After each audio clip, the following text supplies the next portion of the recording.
Okay, I'm recording. On this system, it's designed where the lock will disengage, but they have to endure a 15-second alarm, like a, through that whole period of time before it'll unlock. Has to be that way for fire escape purposes.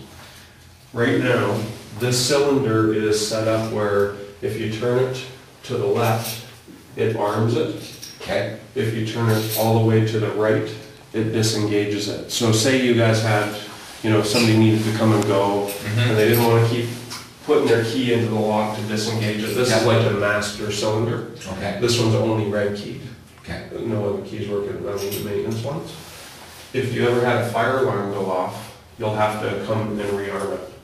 Because what happens is when it's connected to the fire alarm system, when the fire alarm trips, it automatically disengages and triggers a solenoid in here that lets the strike of the latch go. Okay. Because it's all electrical inside this crash bar. So when I do testing, I'll have to come down here and reset that every time too. Yeah, exactly. If you're doing the fire alarm testing, then they'll go through that process. When this is totally powered up, you'll know that it's engaged too, because this will have a solid red light in here, showing that you've turned it the right way to the point where the momentary switch, it'll stay solid red. Okay, and then if I pull the fire alarms to do my testing, that light will go out. It'll go up. Yeah. Okay. So we'll always know that there's an issue if it's if it's not functioning properly, that light will go out. On this one, this one's keyed to your parkade key, which is for the residents that you're allowing into the parkade. It's keyed to your maintenance key and keyed to a red key. Okay. The way it'll work is like these are maintenance keys here. You'll go in, you'll hit the switch, pull your key out, and it starts a timer, and you get like 8 seconds. You get 8 seconds once you've put your key in and hit the switch to hit the bar, and it'll disengage it, and the buzzer won't go. Okay.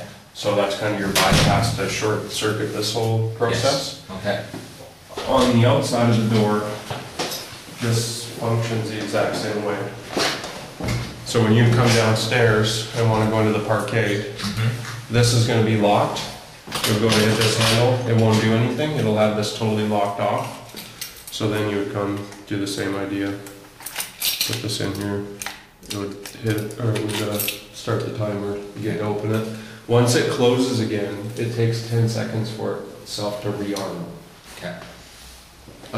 That could technically be shortened up if you guys are having troubles with it. Like if that's too short of a time where you're worried about, somebody kind of sitting in the wings and having 10 seconds to follow that person through the door. I don't think most people would even think that that's an option. They see the door close, they're going to go lights on. Most people will have a everybody that has business in here, this will probably be more used by you guys. Because your offices are right here. Residents will be using their key in the elevator. And once we get the cylinder swapped around, it'll be the same key. It'll be parkade, red key, and maintenance. So this one, the train thought with the maintenance one was if somebody comes through the front door and has something that they got to get down here, instead of like taking a dolly or whatever down the steps and screwing them up, they can just take their dolly into the elevator. So we could have that red key differently if you decide that that's a problem. We'd rather just have the maintenance guys in the stairwell. So easy enough to pull the cylinder out after the pack and stop for 2 seconds. It won't start the 15-second cycle. If you push it for 5 seconds and then you back off, it's still going to sound the alarm for 15 seconds and release the latch because you started the process. So hopefully that's enough to kind of spook somebody a bit. I gotta get out of here. So somebody comes up and they push it and it doesn't open and they let it go right away. It'll still open in 15 seconds. No, if I just pushed it, and I let it go again. They would get the initial alarm, and if they let it go within the first couple of seconds, that's the end of it. If they hold it for more than a couple of seconds, then it will start the sequence. The alarm will go the whole time, whether they're hanging on to it or not. So if they just did it real quick, let it go, nothing, like it'll get the initial beep. The moment you let go, the beep stops. If you hold it for say 6 seconds, and then let it go, the beep will have already started and it will stay going for 15 seconds and then latch go. And then, once they have actually activated that, it opens up, then I do have to come down and reset it at that one time. No? Oh, it's still resets itself. Yeah, the only time not to reset is if there's a fire on. Oh, okay. Or you turn it off. Like if you put it into like, because you want somebody to come and go to a bunch of times through here and not have to mess with it and they don't want to get the key.